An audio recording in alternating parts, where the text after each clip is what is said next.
గణేశన్ని భారీ మెజార్టీతో గెలిపించే బాధ్యత మనందరికీ ఉంది.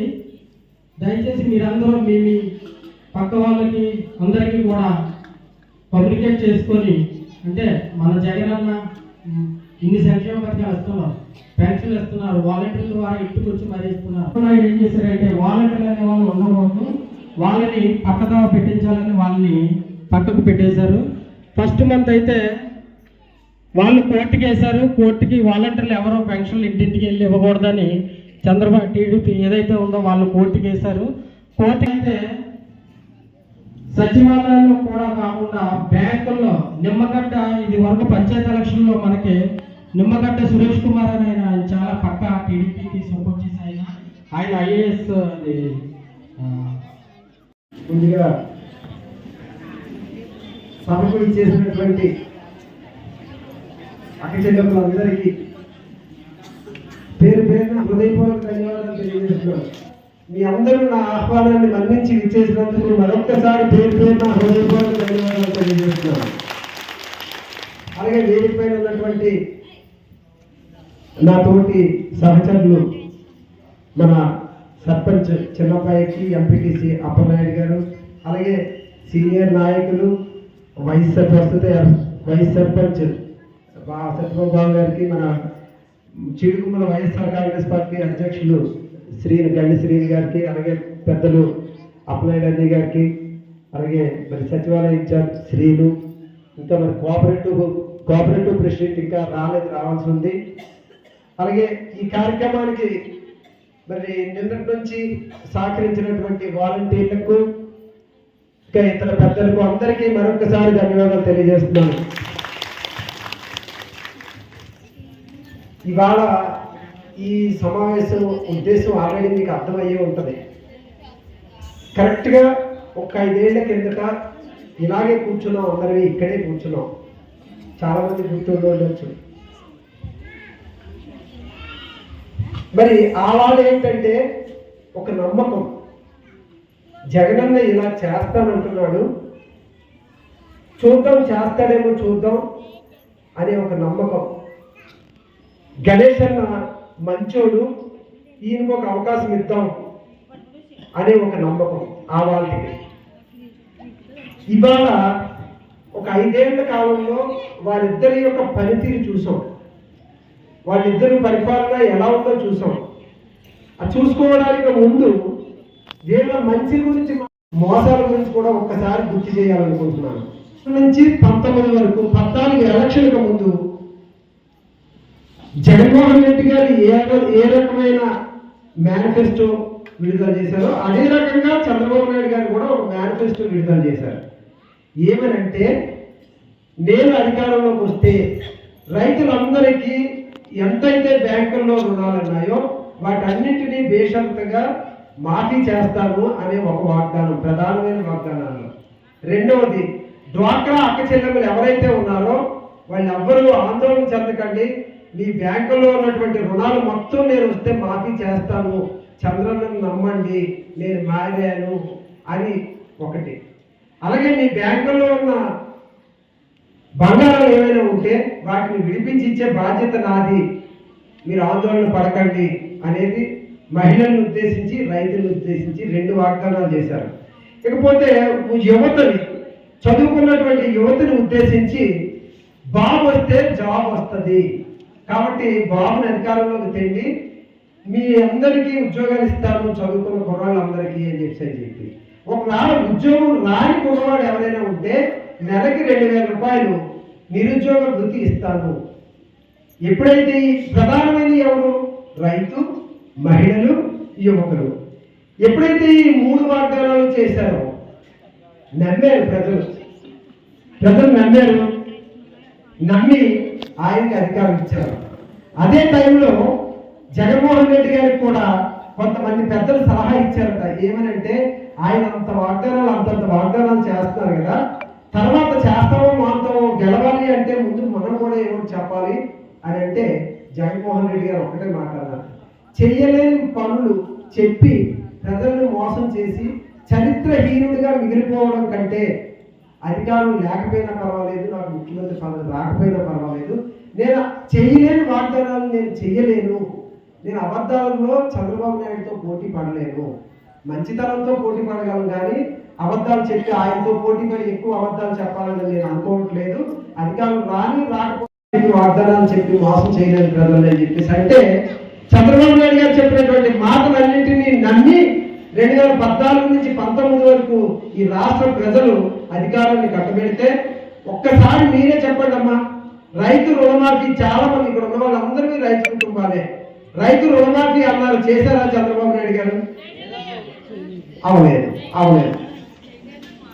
ఇకపోతే డ్వాక్రా మహిళల రుణాలన్నీ తీరుస్తాను, డ్వాక్రా వాళ్ళ ఎవరు ఆందోళన చెందకండి అన్నారు.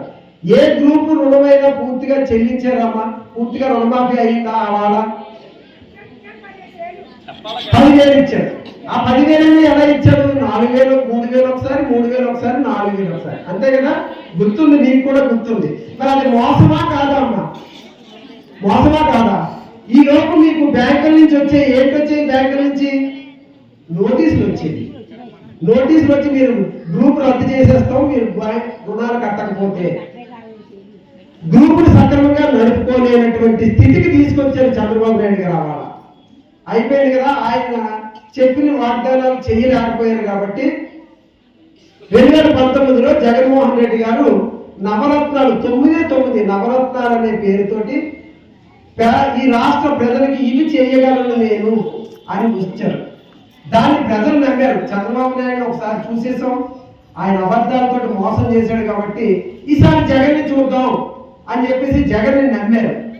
నవరత్నాల పేరుతో ఆయన చెప్పినటువంటివి ఖచ్చితంగా నెరవేరాయా లేదా అనేది ఒకటి అడుగుతాను, నెరవేరాయా లేదా చెప్పండి. జగన్మోహన్ రెడ్డి గారు డ్వాక్రా మహిళలను ఉద్దేశించి ఒక మాట చెప్పారు, నేను చంద్రబాబు నాయుడు గారి లాగా మోసం చేయను, ఏమైతే నేను ముఖ్యమంత్రి అయ్యే నాటికి మీ అప్పు ఎంత ఉందో దానిని 4 విడతలుగా మీ ఖాతాల్లోనే, మీ గ్రూపుల యొక్క ఖాతాల్లోనే వేస్తాను, మీరు సక్రమంగా గ్రూపులు నడుపుకోండి. ఆయన ఏం చెప్పాడు? మీరు ఎవరో డబ్బు కట్టకండి, నేను వచ్చి తీరుస్తాను అంటే కట్టడం మానేస్తే వడ్డీలు పెరిగిపోయి గ్రూపులు ఆగిపోతే, ఈయన ఏం చెప్పాడు? మీ గ్రూపులు మీరు సక్రమంగా నడుపుకోండి, మీకు ఏదైతే అప్పు ఉందో నేను ముఖ్యమంత్రి అయ్యేనాటికి దానిని మొత్తాన్ని 4 విడతలుగా మీ గ్రూపులకే వేసేస్తాను, ఈ గ్రూప్ సభ్యులు కూర్చొని ఆ డబ్బులు ఎవరెవరికి ఎంత వచ్చిందో పంచుకోండి అన్నారు. అది జరిగిందా లేదా అమ్మా? గట్టిగా జరిగిందా లేదా? జరిగింది. అన్ని గ్రూపుల్లోనూ 4 విడతలుగా ఆసరా డబ్బులు పడ్డాయి కదా, 4 విడతలుగా పడిపోయాయి. 3వ విడత ఎలక్షన్ వచ్చేస్తుందని ఒక నెల రోజుల ముందే బట్టలు నొక్కారు. నెల రోజుల ముందే బట్టలు నొక్కితే కొన్ని గ్రూపులు పడ్డాయి, ఈ లోపు ఎలక్షన్ కోడ్ వచ్చింది. కొన్ని గ్రూపులు పడ్డాయి, ఈ లోపు ఎలక్షన్ కోడ్ వచ్చింది. ఆ గ్రూపుల వాళ్ళకి గ్రూప్ మొత్తం 11 పార్టీ జగన్ అభిమానులు ఉంటారు కదా, అందులో ఒక అమ్మ ఉంటుంది, తెలుగుదేశం అంటే కోసుకునే అమ్మ. ఎందుకంటే ఆ వాళ్ళ పెత్తనం సాగించిన అమ్మ. ఇవాళ 9 మంది బాగున్నారు, 9 మంది ముఖాల్లో నవ్వు కనపడుతున్నా ఆ ఒక్క అమ్మ మాకు చలామణి కాక ఆ అమ్మ ఏం చెప్తుందంటే ఇంక మనకు రావట్లేదు డబ్బులు, అలా ఆర్గేనంటే మనకు రావట్లేదు డబ్బులు అంటే నిజంగా ఏంటంటే 4 ఏళ్ళు 3 దఫాలు తీసుకున్నావు కదమ్మా, 3 దఫాలు తీసుకున్నావు, 4వ దఫా రాదని నువ్వు ఎలా చెప్పగలుగుతున్నావు? మరి చంద్రబాబు నాయుడు గారు ఒక్కసారి కూడా రాకపోతే ఇంకా నీకు ఎందుకంత పిచ్చి? ఒక్కసారి కూడా రాలేదే, ఒక్కసారి కూడా ఇవ్వలేదే, మరి ఎందుకంత పిచ్చి? మరి ఈయన ఇచ్చిన మాట ప్రకారం 3 సార్లు ఆసరా బటన్ నొక్కగానే వారం 10 రోజుల్లో అక్కచెల్లెమ్మల గ్రూపుల ఖాతాల్లో పడ్డాయి. అదేవిధంగా మహిళలను ఉద్దేశించి ఇంకొక మాట చెప్పారు, డ్వాక్రా సంఘాలు బలోపేతం అయ్యాయి ఈ 5 ఏళ్ల కాలంలో, చక్కగా గ్రూపులు నడుస్తున్నాయి, ఎక్కడ బ్యాంకుల నుంచి నోటీసులు రావడం లేదు. మీకు తెలుసు కదా, నేను చెప్పడం కంటే ఒకసారి గుర్తు చేస్తున్నాను అంతే. 2వ వాగ్దానం ఏం చేశారంటే 45 ఏళ్ళు నిండిన మహిళకి 60 ఏళ్ల వయసు వచ్చేంత వరకు ఏడాదికి 18,750 రూపాయలు చొప్పున చేయూత ఇస్తాను. చేయూత అంటే ఆ టైంలోనే పిల్లలు ఎదుగుతారు, అవసరాలు పెరుగుతాయి. 2 ఆడపిల్లలు ఉన్న ఒక ఇల్లు అయితే ఆ ఆడపిల్లలు బయటికి పంపించడానికి ఆ తల్లిదండ్రులు ఎంత ఆందోళన పడతారు. లేదా అదే వయసులో 45 ఏళ్ళ వయసు వచ్చేసరికి పిల్లలు సరిగ్గా ఇంటర్మీడియట్ డిగ్రీ చదువుతూ ఉంటారు, చదువులు ఖర్చు పెరుగుతుంది. అలాంటి టైంలో ఏ ఆడతల్లి టెన్షన్ పడకూడదు, లేదంటే ఇంట్లో ఉన్న బంగారం తాకట్టు పెట్టకూడదు, వీధిలోకి వచ్చే వారపు వడ్డీల దగ్గర అధిక వడ్డీలకు అప్పులు చేయకూడదు అనే ఉద్దేశంతోనూ, లేదు డబ్బు అవసరం లేకపోతే ఆ 18,750 ఏ గేదెనో గొర్రెనో కొనుక్కుంటారు, లేదా ఇంటి దగ్గర చిన్న కిరాణా కొట్టు లాంటి పెట్టుకుంటారు. 18,750 రూపాయలు ఇస్తే 45 ఏళ్ల నుంచి 60 ఏళ్ళు నిండిన మహిళలకి 18,750 పడుతున్నాయా లేదమ్మా? పడుతున్నాయా లేదా? చంద్రబాబు నాయుడు గారు నాకు ఇస్తామని ఇవ్వడం మానేశారా? పడుతున్నాయి కదా. అయితే చిన్న బాధ ఉంది. ఏంటంటే పక్కింటి 45 ఏళ్ళు నిండిన అమ్మకి వస్తుంది, నాకు ఇంకా నా కార్డులో 45 నిండలేదే, నాకు రాలేదే. నువ్వు 40 ఏళ్ళ దగ్గర ఉండిపోవు కదా, నీకు 45 ఏళ్ళు వస్తాయి. 60 ఏళ్ళ వరకు అంటే 15 సంవత్సరాల పాటు నువ్వు కూడా 18,750 తీసుకుంటావు. ఏ అక్క చెల్లెమ్మ కూడా ఆందోళన పడక్కర్లేదు.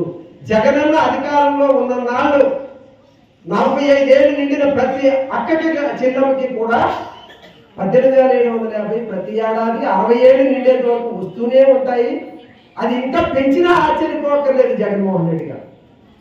కాబట్టి మాటకి కట్టుబడే మనిషి ఎవరు ఈ రాష్ట్ర చరిత్రలో అంటే జగన్ అనేది నిరూపించుకున్నారు కదా. 18,750. ఇకపోతే పిల్లల్ని ఆడుకుంటారు, పిల్లలకు బడి పంపించేది ఒక ప్రభుత్వ విద్యను ప్రోత్సహించాలి అనే ఉద్దేశం ఒకటి. కార్పొరేట్ సంస్థలకి లక్షలు పోసేస్తున్నారు పేదలు చదువుల కోసం అనే ఉద్దేశంతో అమ్మఒడి అనే పథకం పెట్టారు. దాన్ని కూడా నాన్న అకౌంట్కి వేస్తే పిల్లలు చదువు అవ్వదు, బ్రాండీ షాప్కో లేదా రోడ్డు మీద షికారుకో అయిపోతాయి. కాబట్టి అమ్మఒడి ఎవరు చేశారు? అమ్మకే వేశారు. ప్రతి అమ్మ అకౌంట్లోనూ బడికి పంపించే పిల్లలు ఆ పార్టీయా ఈ పార్టీ అని చూడలేదు, నాకు ఓటు వేసారా లేదా అనేది చూడలేదు. ప్రతి ఒక్కరికి పార్టీలతో సంబంధం లేకుండా ఓటు వేసిన వాడికి వేయని వాళ్ళకి 18,750 ఇచ్చారా లేదమ్మా? ఇచ్చారమ్మా, అందరికీ పడుతున్నాయి అకౌంట్లో కదా. మరి అమ్మఒడి ఇస్తున్నారు, చేయూత ఇచ్చారు, ఆసరా మాఫీ చేశారు. అయితే ఇక్కడ ప్రతి మాట నెరవేర్చుకుంటూనే మరో పక్క చెప్పని పనులు కూడా కొన్ని చేశారు. ఆసరా ఇచ్చారు, డ్వాక్రా మాఫీ ద్వారా చేయూత ఇచ్చారు, అమ్మఒడి ఇచ్చారు, రైతు భరోసా 25 సెంట్ల నుంచి 5 ఎకరాల వరకు ఉన్న ప్రతి రైతుకి పార్టీతో సంబంధం లేకుండా నాకు ఓటేసారా లేదా అనేది చూడకుండా రైతు భరోసా ఇచ్చారా లేదా అమ్మా? ఇచ్చారు, రైతు భరోసా ఇచ్చారు. ఇచ్చిన వాగ్దానాలు అన్నీ నెరవేరుస్తూ గాంధీ గారు కోరుకున్నటువంటిది గ్రామ స్వరాజ్యం. గాంధీ గారు ఆశించింది స్వాతంత్రం వచ్చిన తర్వాత ఈ దేశం బాగుండాలి అంటే గ్రామ స్వరాజ్యం రావాలి, గ్రామాలే పాలించుకోవాలి. అది నిజమైన ఇన్నేళ్ల కాలంలో స్వాతంత్రం వచ్చిన 70 ఏళ్ల కాలంలో చాలా మంది చాలా మాటలు చెప్పారు. ఎలాంటి మాటలు చెప్పారంటే గ్రామ స్వరాజ్యం అన్నారు, ప్రజల వద్దకు పాలన అన్నారు, మహిళా సాధికారత అన్నారు, సమాజ స్థాపన అన్నారు. ఇవన్నీ ఏంటో ఒకటి చెప్తాను. ఇవన్నీ 70 ఏళ్లలో చేయలేనటువంటివి 4 ఏళ్ల కాలంలో జగన్మోహన్ రెడ్డి గారు చేసి చూపించారు. మహిళా సాధికారత అంటే ఇందాక చెప్పారు కదా, అమ్మఒడి ఎవరికి వస్తుంది? అమ్మకు వస్తుంది. చేయూత ఎవరికి వస్తుంది? అమ్మకు వస్తుంది. ఇకపోతే ఆసరా ఎవరికి ఇచ్చారు? ఒక ఇల్లు లేని పేద మహిళకి ఇల్లు ఎవరికి ఇచ్చారు? ఇంటి పట్టా ఎవరికి వచ్చింది? మహిళా సాధికారత జరిగినట్ట జరగనట్ట? మహిళలకు పెద్దపేట వేసినట్ట వేసినట్ట? ప్రతి మగవాళ్ళు మాత్రమే ఉండేవారు ఏ వార్డులో చూసినా. ఇవాళ 50% మహిళలు స్వాతంత్రం వచ్చిన దగ్గర నుంచి ఎన్నో ఏళ్ళుగా 33% రిజర్వేషన్ కావాలి, మహిళలు మేము కూడా ఎదురు తక్కువ కాదు, అన్నింటిలో ఉద్యోగాల్లో కానీ చట్టసభల్లో కానీ పంచాయతీల్లో కానీ మాకు కూడా 33% రిజర్వేషన్ ఇవ్వండి అని 70 ఏళ్ళుగా పోరాటం చేస్తూనే ఉన్నారు మహిళలు. కానీ ఎలక్షన్లో 33% రిజర్వేషన్ ఇస్తామని అనడం, ఓటు వేయించుకోవడం, ఎలక్షన్ అయిన తర్వాత ముఖ్యమంత్రి అయిన తర్వాత మర్చిపోవడమే జరిగింది గడిచిన న్యాయాన్ని. మరి నిజంగా జగన్మోహన్ రెడ్డి సాధికారత అంటే ఇవాళ ఊర్లోనే 4 ఏళ్ల పేరుతో బ్రహ్మాండమైన స్కూల్ అందుబాటులో మన ఇంటి పక్కనే ఉండడంతో పూర్వం ఆడవాళ్ళని పక్క ఊరు పంపించడానికి భయపడేవారు. ఇవాళ ఊళ్ళోనే 10వ తరగతి వరకు బ్రహ్మాండమైన స్కూల్ ఉండడంతో ధైర్యంగా తల్లిదండ్రులు ఆడపిల్లల్ని చదివిస్తున్నారా లేదా అనేది ఒక్కసారి మనం గుర్తు చేసుకోవాలి. గతంలో ఆడపిల్లలు బయట పంపించడానికి భయపడే సందర్భాలు ఉన్నాయా లేదా? ఇవాళ భయం లేదు. ఎందుకంటే మన ఊర్లోనే 10వ తరగతి వరకు ఉంది. ఆ 10వ తరగతి వరకు కట్టమేమో అంత చక్కని పోషకాహారం ఇస్తున్నారు. మరి బండి యొక్క రూపురేఖలు మారారు. ఇక చీడుగుమ్మల వరకు చూసుకుంటే ఒక నాడు నేడుతోటి elementary school, government school 2 schools కూడా రూపురేఖలు మారడమే కాకుండా మరొకటి చేశారు. ఏంటంటే అదనపు గదులు, తరగతులు సరిపోవట్లేదు, పిల్లలు పెరిగారు కాబట్టి మరలా ఇంకా గదులు కావాలని చెప్పి మరో 70 లక్షలతోటి గదులు కడుతున్నారు. ఈ విధంగా పిల్లలకు విద్య, రైతులకు రైతు భరోసా, మహిళలకు మహిళా సాధికారత. దీనివల్ల ఏమి నిర్మూలన అయింది అంటే పేదరికం నిర్మూలన అయింది అని దేశంలో ఉన్నటువంటి మిగతా అకౌంట్ చూసేటటువంటి ఆ ప్రభుత్వ అధికార సంస్థలన్నీ చెప్తుంటే రాష్ట్రంలో, ఆంధ్రప్రదేశ్ రాష్ట్రంలో పేదరికం తగ్గింది అని చెప్తూ ఉంటే చంద్రబాబు నాయుడు గారు నిన్న మొన్నటి వరకు ఏం చెప్పేవారంటే, ఒక్క 6 నెలల కింద వరకు కూడా ఏం చెప్పేవారంటే, ఈ జగన్మోహన్ రెడ్డి దుర్మార్గుడు, దుష్టుడు, ప్రజలకు డబ్బు జల్లేస్తున్నాడు, రాష్ట్రాన్ని అప్పుల పాలు చేసేస్తున్నాడు, సోమరపోతనం చేసేస్తున్నాడు, ఇంటి దగ్గర ఉంటే డబ్బులు ఇచ్చేస్తున్నాడు, సోమరపోతనం చేసేస్తున్నాడు అని అన్న పెద్ద మనిషి ఇవాళ ఎన్నికలు వచ్చినప్పుడు ఏమనాలి? నేను వస్తున్నాను, ఏదైతే రాష్ట్రాన్ని దివాళా తీసాడో, ఏదైతే డబ్బు జల్లేసాడో అవన్నీ ఆపేస్తాను అని చెప్పాలి ధైర్యం ఉన్నవాడైతే. అప్పుడు ప్రజలు నచ్చితే ఈయన కావాలి అనుకుంటే జగన్ ఎన్నుకుంటారు, వద్దు అనుకుంటే రాష్ట్రం అభివృద్ధి చెందుతారు కాబట్టి అప్పులు తీర్చేస్తారు కాబట్టి చంద్రబాబు నాయుడు చేద్దాం అనుకుంటారు. మరి నిన్న మొన్నటి వరకు అప్పులైపోతే జగన్మోహన్ రెడ్డి దుర్మార్గుడు, దోబరా చేసేస్తున్నాడు అన్నవాడివి నువ్వేమో ఇవాళ అంతకన్నా ఎక్కువిస్తారు అంటున్నావు. మరి నిన్న మొన్నటి వరకు వాలంటీర్లేమో చెత్త ఎదవలు, వాలంటీర్లు ఊరి మీదకి ఎత్తి వెళ్ళి ఏంటి ఆ పని ఏంటి, వాళ్ళ అవసరం ఏముంది, వాళ్ళ అవసరమా ఈ రాష్ట్రానికి వాలంటీర్లు ఎందుకు అని అన్న పెద్ద మనిషి నేను వస్తున్నాను, వాలంటీర్లు ఎవరో ఆందోళన పడకండి, నీ ఉద్యోగాలు నీకు ఇచ్చి జగన్ ఇచ్చి 5,000 కాదు నేను 10,000 ఇస్తున్నాను అంటున్నాడంటే ప్రజల్ని ఎంత అమాయకంగా, ఎంత గొర్రెల్లా చూస్తున్నాడు.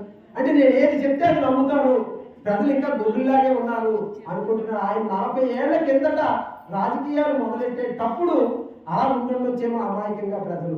కానీ వాళ్ళ ప్రజలు అలా లేరు. ప్రజలు చదువుకున్నారు, తెల్లారేస్తే టీవీలోనో సెల్ ఫోన్లోనో మంచి చెడు చూస్తున్నారు.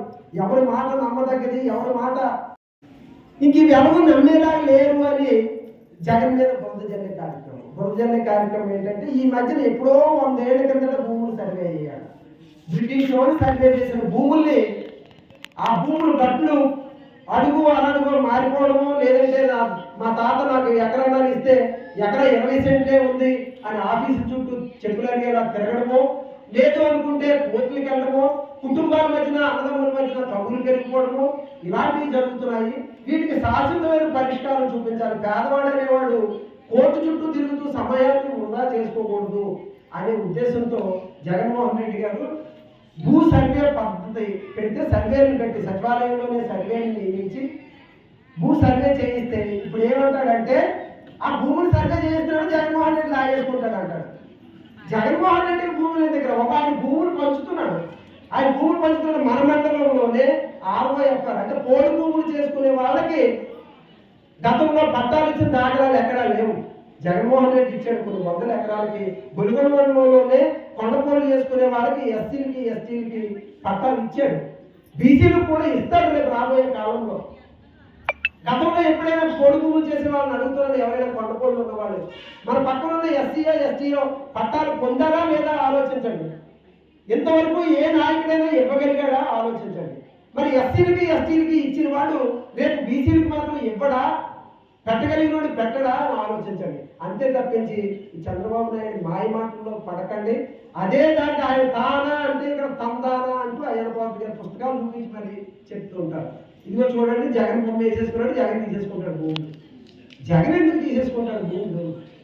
జగన్ ఒక్కటే పెట్టుకున్నది ఏంటి అంటే, నా తండ్రి చనిపోతే 600 మంది చనిపోయారు ఈ రాష్ట్రంలో అంటే ఒక మంచిగా పరిపాలన చేస్తే ప్రజలను అభిమానిస్తారా? ఏం చేసుకుంటాం? ఈ ఆస్తులు, ఈ భూములు, ఇవన్నీ ఇవి కాదు శాశ్వతమైనవి. ప్రజల గుండెల్లో స్థానం సంపాదించడమే శాశ్వతం అనుకున్నాడు కాబట్టి మొదటిసారి అబద్ధాలు చెప్పకుండా ఉండిపోయాడు. రెండోసారి ఇచ్చిన మాట నిలబెట్టుకున్నాడు. ఇవాళ జగన్మోహన్ రెడ్డి ఆయన కోరుకున్నది నెరవేరుతుంది. ఏంటి అంటే ప్రతి ఇంట్లో కూడా జగన్ అంటే ప్రేమ పిచ్చి పెంచుకున్న వాళ్ళు. చిన్న పిల్లలు మేము ప్రచారానికి వెళ్తుంటే చూస్తుంటాం, గతంలో ఎప్పుడు బయటికి రాని పిల్లలు, ఇలాంటి పిల్లలు, చిన్న పిల్లలు 3వ తరగతి 5వ తరగతి 8వ తరగతి చదివే పిల్లలు జగన్ మీద పిచ్చి ప్రేమ పెంచుకున్నారు. ఎందుకోసం అంటే వాళ్ళు ప్రైవేట్ స్కూల్కి వెళ్ళే పిల్లల్ని చూసి, అయ్యో మా అమ్మ నాన్న నాకు ఇలాంటి షర్టులు ప్యాంట్లు గుర్తించలేకపోయారే, ఇలాంటి షూ తొడగలేకపోయారే, నాకు ఇలాంటి టై కట్టలేదే, నాకు మంచి పుస్తకాలు కొనలేకపోతారే మా నాన్న పరిస్థితి నుంచి ఇవాళ ₹1,00,000 ఫీజు కట్టే కుర్రోడు కూడా తొడుక్కోలేనటువంటి నాణ్యమైన బట్టలు దొరుకుతున్నాడు, నాణ్యమైన పుస్తకాలు చేతిలో ఉంటున్నాయి, నాణ్యమైన ట్యాబ్లు చేతిలో ఉంటున్నాయి. ట్యాబ్లు అంటే కంప్యూటర్, చిన్న కంప్యూటర్. పేదవాడి చేతిలోకి 8వ తరగతి నుంచి 10వ తరగతి వరకు ట్యాబ్లు ఇచ్చారు. మరి ఇవన్నీ ఎవరి వల్ల జరిగే ఫలితం ఎప్పుడు వస్తుంది? మరొక 5 ఏళ్లలో, ఇప్పుడు ఇవాళ 10వ తరగతి పిల్లలు మరొక 5 ఏళ్లలో ఇంగ్లీష్ మీడియంలో చదువుకొని బయటకు వచ్చాడు కాబట్టి ఇంజనీర్ అవుతాడు, డాక్టర్ అవుతాడు, లేదా కలెక్టర్ అవుతాడు. 5 ఏళ్ల తర్వాత ఈ జగన్మోహన్ రెడ్డి చేసినటువంటి విద్యా సంస్కరణలు, విద్యలో తీసుకొచ్చినటువంటి మార్పులు పిల్లలకు ఫలితాలు ఇచ్చాయా లేదా అనేది మరొక 5 ఏళ్లలో తెలుస్తుంది. 5 ఏళ్ళ వరకు నెలకొకసారి నిరుపురుగులు మందేగిస్తున్నాడు పిల్లలకి. మరి మన పిల్లల కోసం మనం కూడా అంత శ్రద్ధ తీసుకోమే. మరి అంత చక్కని శ్రద్ధ తీసుకొని చక్కని విద్యను అందిస్తున్నటువంటి జగన్మోహన్ రెడ్డిని ఆశీర్వదించాల్సినటువంటి బాధ్యత మన మీద ఉందా లేదా అని. అబద్ధాలు నమ్మితే, ఒకవేళ చెప్పుకొచ్చేటటువంటి అబద్ధాలు నమ్మితే జగన్మోహన్ రెడ్డి అనే ఆయనకి ఏమీ నష్టం ఉండదు. మరొక 5 ఏళ్ళు కూర్చుంటారు ప్రశాంతంగా ఆయన ఇంట్లో. ఆయన నష్టపోయేది ఎవరు నష్టపోతారు అంటే ఈ రాష్ట్రంలో ఉన్నటువంటి పేద ప్రజలు నష్టపోతారు. ఈ రాష్ట్రంలో ఉన్న పేద ప్రజలు నష్టపోతారు. కాబట్టి ఆయన చెప్పేది ఒకటే చెప్తున్నాడు, రేపు మే 13వ తారీఖున జరగబోయేటటువంటి ఎన్నికలు పేదలకి పెత్తందారులకి జరిగేటటువంటి ఎన్నికలు. ఇన్ని మంచి పనులు చేశాడు కాబట్టి జగన్మోహన్ రెడ్డిని ఒంటరిగా ఎదుర్కోలేము అనే భయంతోనే 4-5 పండుగలు కప్పుకొని 4-5 గుర్తులు చెప్తున్నారు. మీరు చూసారో లేదో, జగన్మోహన్ రెడ్డి ఒకటే చెప్తున్నాడు, వైఎస్ఆర్ కాంగ్రెస్ పార్టీ ఫ్యాన్ గుర్తు, వైఎస్ఆర్ కాంగ్రెస్ పార్టీ ఫ్యాన్ గుర్తు చెప్తున్నాడు. మరి ఆ మిగతా ఆటలు ఏం చెప్తున్నాయి? ఒకటి కమలంకి వేయండి, ఒకటి సైకిల్కి వేయండి, ఒకటి గ్లాస్కి వేయండి, ఒకటి కమలంకి వేయండి, ఒకటి సైకిల్కి వేయండి, ఒకటి గ్లాస్కి వేయండి. ఇలాగ రకరకాల జనానికి అయ్యమయ్యం. దేనికి ఎప్పుడు వేయాలో, ఏది ఎక్కడ ఉంటుందో జనానికి అయ్యమయ్యం. కాబట్టి మనం ఆలోచించాల్సింది ఒక నిలకడైన నాయకత్వం, పేదరికాన్ని నిర్మూలన చేసేటటువంటి నాయకత్వం. ఇవాళ వచ్చేసరికి బ్యాంకుకు లోన్ కోసం వెళ్లాల్సిన అవసరం కూడా లేకుండా రైతు భరోసా పడుతుంది. మరొక పండుగ వస్తుంది అనుకునేసరికి చేయూత పడుతుంది. మరి పిల్లలు స్కూల్కి పంపించాలనుకునేసరికి అమౌంట్ పడుతుంది. ఏదో రకంగా డబ్బులు అందుతున్నాయి కాబట్టి ప్రజలు సంతోషంగా ఉన్నారు. కాబట్టి మళ్ళీ జగన్మోహన్ రెడ్డి కోరుకుంటున్నారు. కాబట్టి మనం ఏదో రకంగా పశ్చాబద్ధాలు చెప్పి మళ్ళీ అధికారంలో వచ్చే వాళ్ళని దేవుళ్ళు అవుతున్నారు. కాబట్టి దయచేసి మిమ్మల్ని అందరినీ చేతులెత్తుకోవడం ఏంటంటే, దయచేసి అబద్ధాలు నమ్మకండి. ఇకపోతే గణేష్ అన్న, సౌమ్యుడు యూట్యూబ్లో కానీ వాట్సాప్లో కానీ ఉంటాయి. ఎప్పుడు కూడా ఆయన కోట్లు గారు అని అనేవాడు.